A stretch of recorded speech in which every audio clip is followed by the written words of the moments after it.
Welcome to Uncolored. I'm Kevin Metcalf, and today we're going to do something a little bit different. We're not going to do the other thing that I wanted to do. I'm still working on that, and there's a little bit more work to do on it, but I should have that ready for you next week.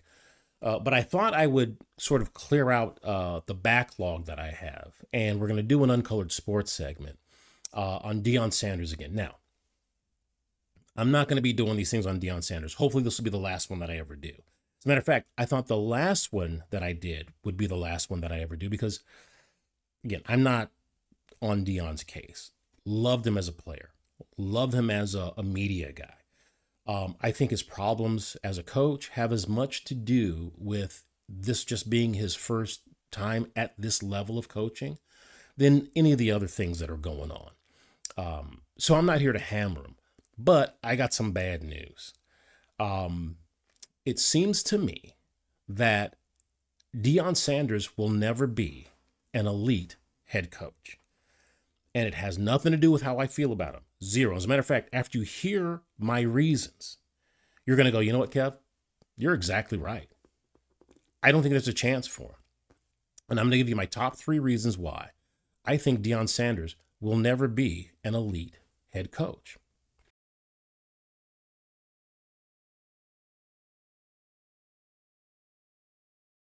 Distractions.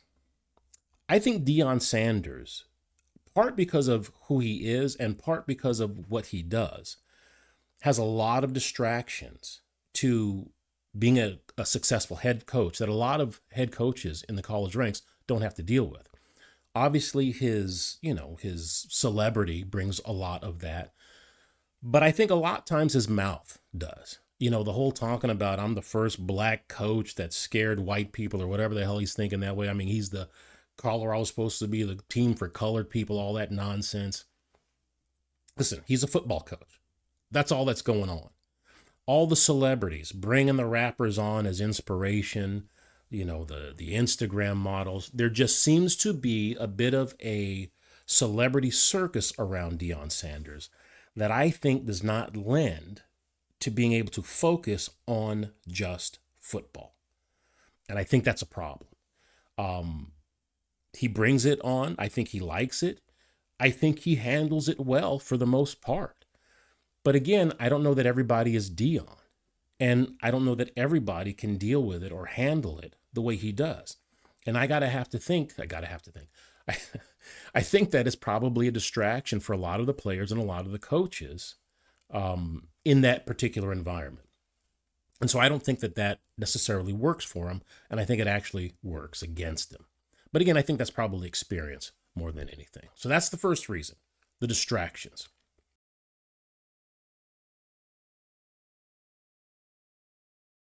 Reason number 2, I don't think that Deion is teaching the right lessons to his kids. Deion seems to have this idea that personal responsibility and personal accountability are not important to the growth of as an individual. And the first example I'll refer back to the last video that I did, where I was of the opinion that Deion was using this young kid back at Jackson State and this young kid's mental health situation as sort of a crowbar to hammer over the NC2A to get an asset, namely the kid, that Deion wanted for himself. And I just was of the opinion that if Deion didn't think that this kid was talented, I don't think he would care anything about, or should I say, I don't think he would have made the same harangue about this kid needing to come over to Colorado State and not staying at Jackson State for mental health reasons. I don't think he would have done that. I think he did everything for Deion. And I'm still of that opinion. It just seems to me that everything Deion does, he does for the glory of Deion. That's just my opinion. But here's something else that I found troubling that kind of led me to do this video was this video here. Take a look at this. Sellout streak. Previous CU remains. Blah, blah, blah. Okay, let me address this. Our kids got robbed during the game last week. I think that's a travesty, and I would expect the NCAA to do something about that. These are college kids. I'm pretty sure they don't think about insurance at this point in this juncture in their life. We've talked about NILs and how to really maintain their finances. We've pretty much given them financial planners and given them the resources for that. But the insurance part of it, we slipped, and we didn't really educate them on that. So I wish, I know the kids would be forthright in what was stolen, and some of our just staff members as well. And now all that stuff should be replaced. This is the Rose Bowl. They said the granddaddy of them all, right? I'm sure granddaddy has some money. Grandpa should have some money to get these kids. I'm going to have a list made out from these young men, and I know they're going to be truthful about what they lost so we could try to get that back for them. They may not be able to get the items back, but we should be able to reimburse them. That was unbelievable. But I did. So a couple of things about that. First of all, I don't know why you would expect that the players are going to be honest. I mean, I know we'd all like to think that that's what's going to be the case, but I don't know why you would expect that. It seems to me that they're human beings like everybody else, and everybody can tell lies and make up stories, and we often do. So I don't know why you would expect that they're all going to be honest about it. Not saying they're not. I'm just saying I don't know why you would expect that. 2, apparently, if I understand correctly, a lot of what was taken, or at least among the things that were taken, was a bunch of jewelry. Okay. Now, if I had a kid who was, college age, football player, being recruited, that kind of a thing, one of the things I would want my coach to do is to discourage them from buying jewelry. I think that at that age, probably a waste of money, and there are probably better investments you can make with that kind of money, because there's no telling if you're going to continue to keep making the kind of money that you're making with NIL and all of these things. So it would seem to me that I would like a coach who's going to encourage my kids to save their money and not spend it on jewelry. Second of all, if they're going to be dumb enough to buy the jewelry, don't bring it to the football game, because jewelry does nothing to help you win a football game. So it's a personal thing. And if you want to bring your personal items that aren't going to help you win a football game, you're on your own. It's not my problem. We're just about football, not about jewelry. Matter of fact, the mention of jewelry and football together, it's wrong somehow. I don't know what it is, but you should not be mentioning jewelry and football in the same sentence, unless you're talking about like a championship ring. Now you can talk about jewelry. But just adorning yourself with stuff so people can look at you, that's a personal problem. And if you want to do that, fine. But if it gets stolen, you should be aware of that and take precautions. And if you're not going to take precautions, I'm not going to go to granddaddy and expect them to pay for a mistake that I made. And I'll give Deion credit. He at least admitted to the fact that they didn't tell their kids about getting insurance. But if I'm granddaddy, my response is, I didn't tell you to buy the jewelry, nor did I tell you to bring it to a football game. So that's on you. It seems like that kind of attitude is this: I'm not responsible for my mistakes. I'm not responsible for the problems that occur when I don't plan properly. When I don't take the proper precautions, it's somebody else's responsibility to fix it for me. And that's not a lesson that you should be teaching young men, as it seems to me. And so for that reason, I don't think that Deion is going to be a successful or an elite head coach, because I don't think he's teaching his players the proper lessons about growing up and being successful in the world. I think that's a part of it. You might go, that has nothing to do with coaching X and O. You're probably right. But I think that's an important part of being a head coach. An elite head coach is teaching proper life lessons to kids. But that's it. That's number 2.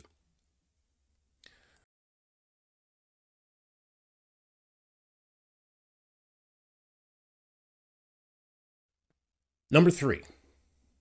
Now, the first 2 you might disagree. And listen, I listen to your arguments, because that I don't think is going to be the main reason that Deion will never be an elite head coach. This is the one. And this has absolutely nothing with how I feel about Deion or what I think about the things he said and done. The third reason is history. Okay? Now, as far as I know, I've done a little bit of research. I haven't been looking at this thing the whole way through. There's never been an elite player at the professional level who's also become an elite head coach in that profession. I don't think it's ever happened. I think every elite player who went on to try and be an elite head coach, I think they failed, or at least never became elite. Let me show you what I'm talking about.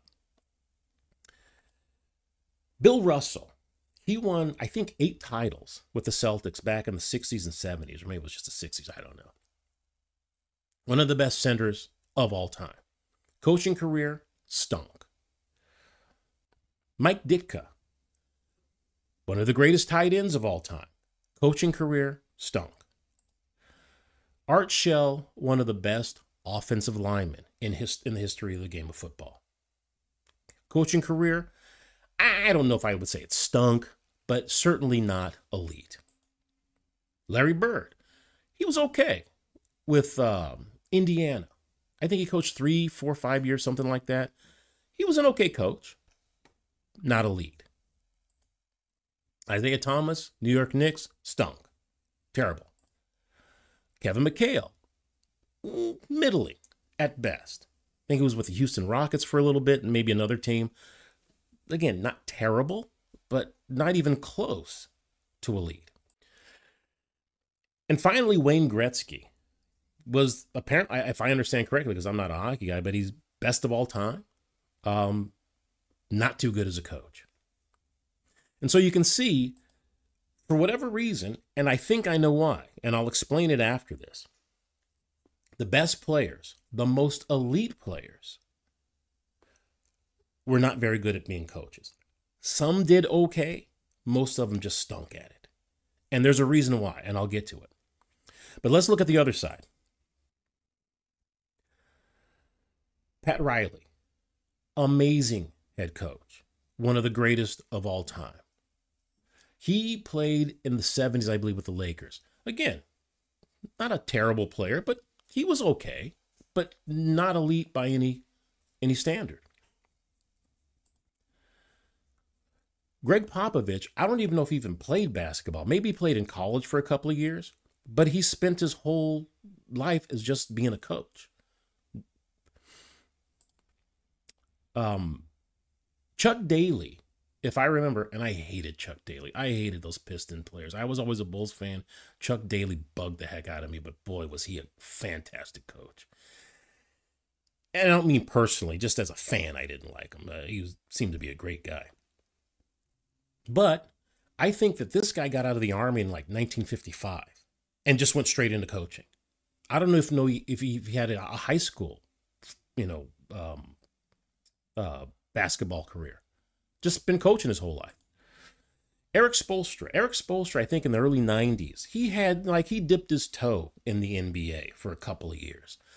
But then he immediately went, I think, to the Miami Heat, and he was just like their film guy for years. Finally became, I think, an assistant coach and then got the head coaching job. He's an elite coach. He has the Miami Heat in contention at the very least for a championship, almost year in, year out.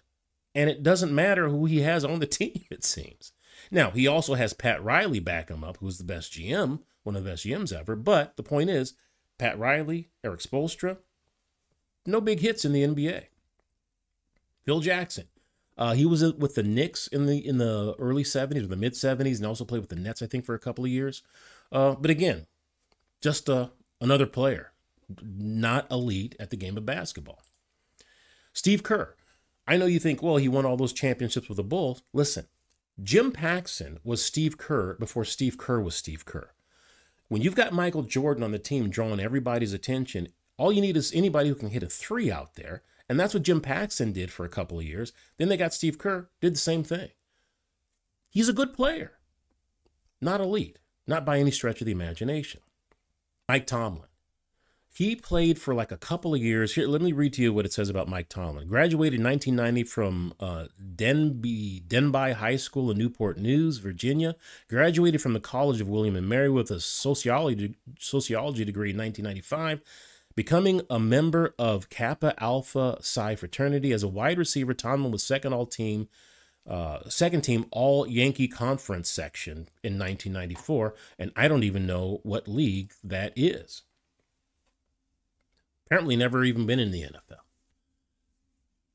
All-time elite coach. So what's going on? Why is it that the most elite players in their sport are always the worst or at best middling coaches in that same sport? What is it? Here it is. Here's what happens when you're elite, I think. You are gifted by God. You have some special talent. Your mind works in a different way. And you're able to capture the complexities of whatever it is that you're able to do. And you have the physical ability to pull it off. And this is not just sports. Listen, there are some people who could pick up a guitar and in 2, 3, 4 weeks play songs on it. They just have a natural ability for certain things. In math, my older brothers were math whizzes. I could barely get to algebra without hurting my head. And they would explain it to me, and to them, it was just the simplest thing. I couldn't figure it out. There are certain people who are just naturally gifted to do a certain thing. And I think sports is the same way. But it's not just physical ability. There's a mental or an intuitive thing that makes the game easier for them than it does for other people. Now, oftentimes when you hear people talking about, well, how did you become so good? They'll tell you they worked harder than everybody else and they love the game more than everybody else. I think it's all a bunch of crap. I think there are a lot of people in any sport who work their ass off, who love the game as much as anybody else. They just don't have the physical and intuitive talents that were gifted to these other players. And because of that, this is what happens. When you're trying to do whatever task it is, you say, do this and do that, and you'll score, or whatever it is. Well, if you're one of those gifted people, you just do it, and you do it well. But if you don't have those gifts, that ability to pull it apart mentally and understand it at a different level than other people do, then step one actually breaks down to about 3 or 4 or 5 or 7 different parts. And each of those parts need to be studied, practiced, and mastered. And then that step 2, that the elite person just does, that part also has several constituent parts that make it up. And each of those constituent parts need to be divided, practiced, understood, and mastered. So if you're an elite player, chances are you're doing things in 1 or 2 steps that other people have been taking 5, 10, 15, 20 steps to figure out, just to try and keep up with what the elite player is doing. Well, so what happens? Well, when it comes time to coach, the elite player sees the task as just these 1 or 2 steps. And when people can't do it like they did it, they can't figure it out. But the person who spent their whole life trying to master each constituent part of the whole, well, they understand it. So when somebody comes by who may not be as talented as everybody else, but they do have a potential to have some success in the profession, well, a coach like Spoelstra or a coach like Popovich or a coach like Riley goes, I know what you're going through. I had to learn it that way too, and I can show you how to do it. Somebody like Spoelstra has spent endless hours in the film room watching how a game works and abstracting all kinds of strategy from that. The elite player? Probably not. Why? It just comes easy to him. He just goes out on the court and does it. Tom Brady, not the most physically gifted person compared to other football athletes, but clearly he has some kind of a mind that slows the game down and allows him to anticipate the game, unlike other football players who have more physical talent. But would he be able to teach somebody else to do that? Probably not. And I think that's the problem that Deion Sanders is, because listen, There's nobody who was more talented physically and I think intuitively as an athlete than Deion Sanders. He was great at two different sports. The only other person I know that has ever done that was Bo Jackson, and he was incredibly talented. And so I think that the problem that Deion's going to run into eventually is just that there are going to be players who need help that he's just not able to give them because he doesn't understand it the way they understand it. I think it's just it has been, and I say easy, I'm not saying he didn't work hard at it. I'm simply saying I think that there's much more complexity to what he did than even he understands. That's what I think is going on. And I think those coaches, who again didn't have all that talent, had to learn and master each little step. And so they're able to explain it to people a little bit better and have more success because they had to abstract things from the game that the elite player never had to do. And I think that's the challenge Deion's going up. As a matter of fact, I think today he ended up firing his offensive coach, who again, according to everybody else, was a pretty damn good coach. And I'm wondering if the problem Deion is having is people aren't doing the things that I want them to do, so I'm just going to get rid of them and get another one. Right? That's the problem that he had with the comment with his offensive line.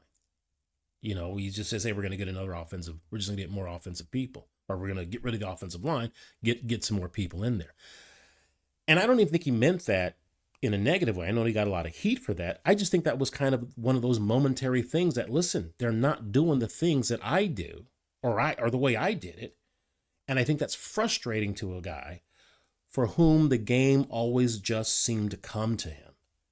And he didn't have to deal with all those little complexities and components that he never had to break down and understand. Let me show you this that I think confirms what I think is going on. Listen to Deion here talk about the attitude, at least his perception of the attitude of the players that he's coaching and what he compares it to. Okay. This is just after the Stanford loss. If they gave up like a 29-0 halftime lead, Colorado did, and Stanford came back and won the game. Listen to how he talks about his players. And just think about the comparison that he's making to these college kids. They gotta, what I just said in the locker room to the team is they gotta make up in their mind, are they in love with this game or are they in like with it? Because when you love something, you give to it unconditionally. You give everything you got to it, but when you like it, that's just the button you push. And it lights up in a like. That's what they do on social media. So we got to figure out, do they love it or do they like it? And it's hard for me because I love this. You can hear in his what he's saying, or at least maybe this is not what it is. But what I'm hearing is, I can't understand why they're not doing the things that I'm doing. And what great players put it down as is they don't like the game the way I did. They don't want it as bad as I do. That's how they see it. Because they think that if they wanted it as bad as I did, they could do the things that I did. Not realizing that there may be just some mechanical things that the kids need to be taught and need to work on that I don't think Deion is even aware that needs to happen. That's kind of what I think I'm hearing. Of course, I could be making that all up, but I love it. Without a shadow of a doubt, I am truly 100% in love with this thing. And I just want people to match me.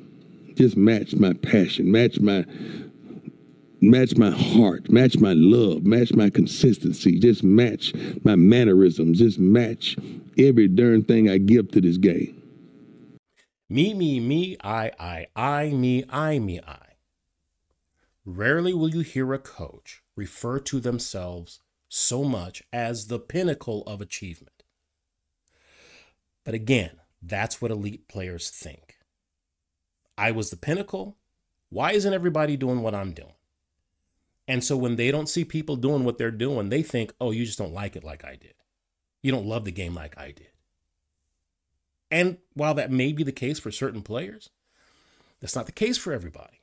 Some people just weren't physically gifted. They didn't have the mind. They didn't have the intuition. They didn't have the skills that Deion was blessed with. But Deion can't see that. He just sees players playing football, and they're not playing the way he played. And that's frustrating to him. That's what you're hearing, I think. I love this. Sadly, I love it so much, but the game don't even occupy the ability to love you back. That's a strange love, isn't it? Deion cannot get out of his way.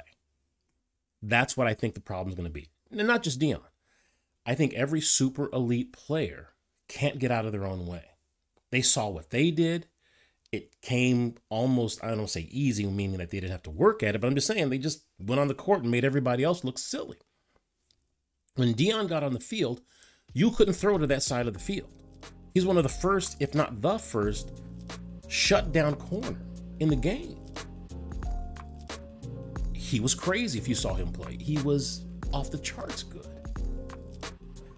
Magic Johnson, when he coached the Lakers for a little bit, he would make similar comments about the players not wanting it the way I want it. They won't do the things that I did. They won't sacrifice the way I sacrifice. That's how the elite player sees it. When in reality, most, if not all players, I'm sure every player doesn't do that. I'm sure a lot of players just kind of goof around. But it's not true of all players. And I think a lot of players just don't have the physical abilities, the gifts that the elite players do. And so when the elite players see these players struggling to do things that the elite players did just, by stepping on the court or stepping on the field, it's frustrating that they can't get out the same thing from them.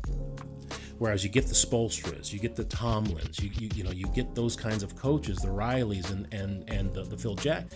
They knew what it was like to not be able to do those things. They knew that they had to do all of these steps and master all of these things to get the total package to even look like a shadow of the elite player, just to stay in the game. So they've done all of the abstracting, pulling out the concepts that I don't think elite players like Deion has ever done. And that's why I don't think, not just Deion, I don't think any elite player has ever become an elite coach, because I just don't think they know what it takes to be an elite coach. That's what I think it comes down to. Now, agree or disagree, don't care, but I'd love to hear your opinion. The first couple of points, again, I could be wrong. That's just how it seems to me. That last thing historically, you're going to have to show me somebody, or at least enough people who are elite athletes that were also elite coaches. I'll be happy to change my opinion. But I think that's rock solid. And that's going to be something that Deion's going to have to overcome. And I don't know if he can. All right, that was just a little frivolous thing. Doesn't really mean anything. Hope you guys liked it. Please please subscribe and all those things. And next week, for sure, we're going to get to this thing. You're going to love this. I don't even want to talk about it anymore because it's fantastic. It's like an epiphany. You ever have an epiphany? That's what this thing is. It's an epiphany, and it's going to open up so many cool things that we're going to do moving forward. So thanks again. I'm Kevin Metcalf. Please continue to leave your comments. And that's it. Get out of here. All right, that's enough.